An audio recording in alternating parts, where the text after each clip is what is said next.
నమస్తే KSR 25 news స్వాగతం సుస్వాగతం. మృగశిర కార్తీక మాసం ముచ్చకారుల చేపల వ్యాపారస్తులని నిలువెల్ల ముంచిందన్నారు. పర్వత్ నగర్లో మోగబోయిన చేపల మార్కెట్. చేపల వ్యాపారస్తులు మృగశిర కార్తీక మాసం చేపలు గిరాకీ చాలా బాగుంటుందని ఆశపడి చేపలను ఎక్కువగా కొనుగోలు చేసి తీసుకువస్తే తీరా సమయానికి చేపలు కొనడానికి ప్రజలు ఆసక్తి చూపట్లేదని, కొనుగోలు చేసిన చేపలు అలాగే ఉండిపోయాయని, 10 నుండి 20 వేల వరకు నష్టం వచ్చిందని, కూలీలకు జీతం ఇవ్వలేని పరిస్థితి ఉందని, ఎప్పుడైనా చాలా గిరాకీ వచ్చేదని, ఈసారి గిరాకీ ఏమీ లేదని చాలా బాధ కలుగుతుందన్నారు. చూస్తూనే ఉండండి మరిన్ని అప్డేట్ కోసం కేఎస్ఆర్ 24 న్యూస్.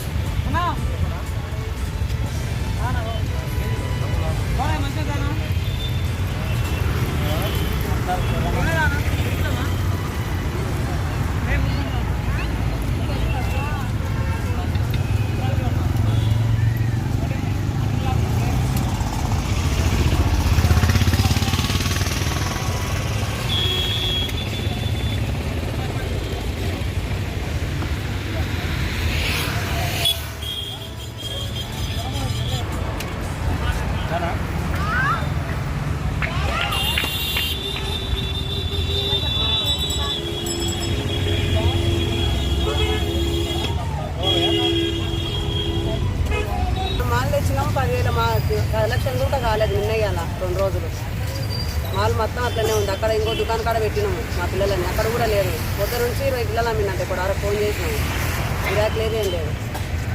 20 మాల్ తెస్తే 10,000 అమ్మినాం, 10,000 అది కూలీలు వెళ్ళట్లేదు. ఒక్కొక్కరికి 2,000 జీతాలు. అసలు తెచ్చిన రేటు కూడా మార్కెట్ పెట్టట్లేదు. అసలు పబ్లిక్ చూశారు కదా, పబ్లిక్ రంగం ఏం లేదు, పెద్దగా పబ్లిక్ రంగం ఏం లేదు. తెచ్చిన మాల్ కన్నా లాసే ఉంది, తెచ్చిన మాల్ కన్నా లాసే ఉంది. అసలు తెచ్చిన దానికన్నా తెచ్చిన పెట్టుబడి అన్నా వెళ్తుంది అనుకుంటే తెచ్చిన పెట్టుబడి కూడా వెళ్ళట్లేదు. ఒక్కొక్కరు 2,000 జీతాలు. అసలు పబ్లిక్ లేరు, పబ్లిక్ మెయిన్ పైన పబ్లిక్ లేదు. పబ్లిక్ మురుసుల గారి అంటే కూడా ఏంటనే కూడా తెలియట్లేదు పబ్లిక్. అట్లా తెచ్చిన మాల్ అంతా అట్లే ఉంది.